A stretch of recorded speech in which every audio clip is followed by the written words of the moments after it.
Olá, queridos, graça e paz, bom dia, que alegria poder mais uma segunda-feira, mais uma semana, iniciar na presença do Senhor e poder compartilhar com vocês de um tempo muito precioso, um tempo onde nós separamos para meditar na palavra de Deus. Nada melhor do que você começar o dia ouvindo e vendo aquilo que Deus tem a falar ao seu coração.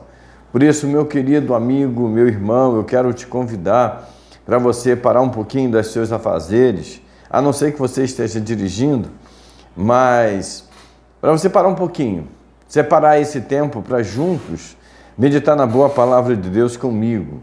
Hoje nós vamos pensar um pouquinho no Evangelho de Marcos, capítulo 8, do verso 23 ao 30, aquilo que Jesus quer que nós saibamos a respeito dele, como nós temos visto o Senhor Jesus, quem é Jesus para você, o que ele fez e o que ele está fazendo, o que ele pode fazer na sua vida. Vamos meditar na palavra de Deus, vamos separar esse tempo onde o Evangelho do Senhor Jesus Cristo, ele tem o poder de transformar a nossa vida, mudar as nossas opiniões, os nossos sentimentos e trazer para nós esperança, né? Em dias tão difíceis, em dias tão complicados de se viver, o Senhor é a nossa força, é aquele que nos dá a capacidade para viver o nosso dia a dia. Então, separe esse tempo, nós não vamos ficar muito tempo aqui, apenas alguns minutos, meditando na boa palavra de Deus. Mas antes de ler o Evangelho de Marcos, capítulo de número 8, vamos ver do versículo 27 ao 30, aquilo que Deus tem a falar aos nossos corações nesta manhã, ok? Abra sua Bíblia em Marcos 8, do 27 ao 30. Vamos orar? Vamos falar com Deus? Pai, eu quero te agradecer, ó Pai, por esta manhã, ó Pai, por esse dia tão especial, uma segunda-feira, Senhor, chuvosa, com tempo nublado, mas que certamente o Senhor tem uma bênção reservada para cada um de nós.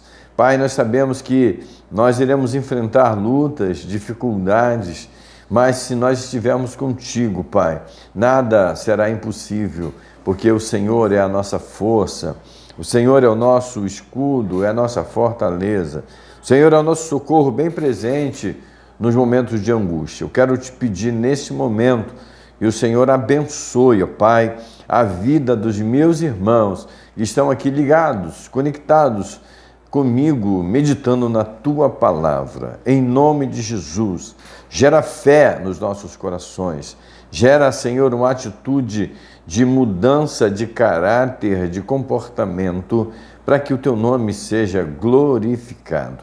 Muito obrigado, abençoe, ó Deus, o lar de cada um dos Teus filhos, é o que eu te peço, em nome de Jesus. Amém, louvado seja Deus. Vamos ler o Evangelho de Marcos, capítulo 8, 27, diz assim: Jesus e os seus discípulos dirigiam-se para os povoados nas proximidades de Cesareia de Filipe. No caminho, ele lhes perguntou: quem o povo diz que eu sou? Eles responderam: alguns dizem que é João Batista, outros Elias, e ainda outros um dos profetas. E vocês? Perguntou ele: quem vocês dizem que eu sou? Pedro respondeu: tu és o Cristo. Jesus os advertiu que não falassem a ninguém a seu respeito. A palavra de Deus, ela é poderosa e eu acho interessante esse diálogo do Senhor Jesus. E assim, é uma das coisas que eu sempre me pergunto: quem sou eu? Quem é você? Né? Será que você teria capacidade de responder quem é você? Sabe? E às vezes surgem algumas dúvidas a respeito da nossa identidade. Num mundo tão complexo que nós estamos vivendo, num mundo onde você é quase induzido a negar a sua própria identidade, onde há diversos pensamentos controversos, aquele que é a realidade. A Bíblia fala que Deus nos criou conforme a sua imagem e semelhança, para que nós pudéssemos refletir a glória dele.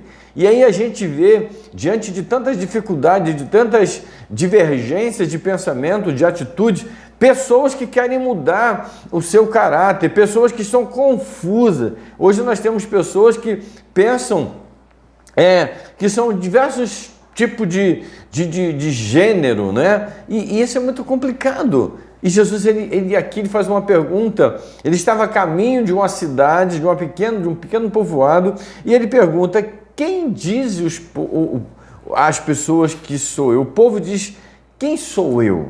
Não é? E é interessante você se perguntar: quem é você? Não sei se você já chegou para alguém e conseguiu perguntar para essa pessoa o que ela pensa de você, o que ela acha de você. Interessante que certa vez nós estávamos conversando e uma menina muito amiga, uma pessoa muito especial, né? Que a gente ama muito, de uma família muito chegada, eu digo que é uma família nossa, falando de características de algumas pessoas do nosso convívio, e cada um tinha uma classificação, não é? E aí ela, quando terminou de falar de todas as pessoas que nós estávamos conversando, não estávamos falando mal, mas falando das características, aí eu perguntei: e eu? Quem sou eu?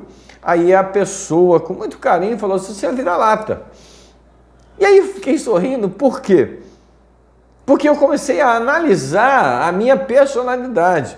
O vira-lata é aquela pessoa que se dá com todo mundo, que festeja, que se confraterniza, que se alegra com todo mundo. E eu achei interessante esse fato. Agora, quando Jesus ele pergunta assim: quem o povo diz que eu sou? E aí, os próprios discípulos que andavam com Jesus não tiveram uma resposta que Jesus ficasse satisfeito. Eles responderam: alguns dizem que é João Batista, outros dizem que é Elias, e ainda outros, um dos profetas. Olha que coisa interessante.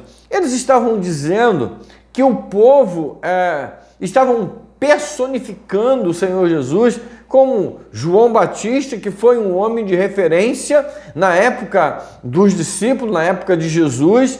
João Batista foi aquele precursor que veio preparar o caminho do mestre, não é? E aí eles começaram a conjecturar, a dissertar como que o povo via Jesus. Eu acho fantástico que Jesus ele não fica satisfeito com a resposta que os seus discípulos estavam lhe dando. E aí ele volta para os discípulos e pergunta: e vocês? Perguntou ele: quem vocês dizem que eu sou? Pedro, numa atitude bem coerente e impulsiva, ele fala: tu és o Cristo, o Filho do Deus vivo. Em alguns evangelhos falam assim: tu és o Cristo. Você tem condição de perceber quem é Jesus na sua vida? Na vida dos discípulos, alguns do povo diziam que ele era Elias, que era João Batista, que era um dos profetas, mas não conseguiam enxergar a personalidade e, na realidade, quem era Jesus. Isso, sabe, gera em nós um pensamento, de uma reflexão de quem nós somos diante do Senhor. E aí a gente começa a pensar, para nós crermos, para nós entendermos que quem é Cristo, nós precisamos ter fé. A fé em Cristo se baseia numa confissão consciente e que demonstra a confiança que nós temos em Cristo Jesus. Nós não somos induzidos por alguém, não. Nós precisamos ter uma confiança, uma convicção de quem é Cristo Jesus para nós. Os discípulos estavam andando com Jesus, caminhando com Jesus, e eles não tinham aquela convicção. Pedro já foi mais ousado quando ele fala que Jesus era o Cristo. Pedro ele tinha uma fé, ele tinha uma confiança, e essa fé gerava essa demonstração convicta de quem era Jesus, quem era o Mestre para Pedro. Eu não sei como você tem andado na presença de quem você tem andado, qual a fé que você tem professado. Mas eu queria pensar com você hoje, já encerrando esse nosso bate-papo, quem é Cristo para você? Ou quem é você para Cristo Jesus? Quando eu penso, quando alguém me pergunta quem sou eu falo que eu sou João, servo do Deus vivo. Por que servo? Porque eu procuro fazer a vontade do meu Senhor Jesus Cristo. Qual é a sua identidade em Cristo Jesus? Quem é você para Jesus? Para os discípulos, para o povo, Jesus era Elias, era João Batista, era um profeta. Para Pedro, ele era o Cristo, o Filho do Deus vivo. Quem é Jesus para você? E quem é você para Jesus? É uma pergunta que nós precisamos fazer. Como nós estamos diante do Senhor Jesus? Que o Evangelho tem gerado em nossas vidas. Porque Paulo fala lá em Romanos capítulo 1, versículo 16, que o Evangelho é o poder de Deus para a salvação de todo aquele que crê. E como é que se crê? Pela fé. E fé é um firme fundamento das coisas que não se vê, mas é a certeza das coisas que se esperam. Que você possa hoje ter essa convicção de que Cristo, Jesus, é o Filho do Deus vivo e que você é um servo dele. Todas as vezes que você se identificar, identifique-se como filho do Deus vivo e que Deus te abençoe. Vamos orar mais uma vez? Pai querido, Senhor, como é bom saber que o Senhor é Deus vivo e poderoso, que transforma a nossa vida, que nos dará capacidade de te glorificar, de herdar o céu que um dia o Senhor preparou para todos nós. Ó Deus, eu peço que o Senhor abençoe os meus irmãos, que essa palavra, Senhor, gere fé e mudança na vida de cada um, em nome de Jesus. Amém. Louvado seja Deus. Hoje é segunda-feira, dia 14 de abril de 2025. Que Deus te abençoe nesse dia, que esta palavra gere mudança na sua vida. Se você gostou dessa reflexão, deixe o seu joinha e se você ainda não está inscrito, se inscreva e ative o sininho das notificações e compartilhe com outras pessoas para que elas sejam também abençoadas. Um grande abraço. Fique na paz do Senhor Jesus Cristo.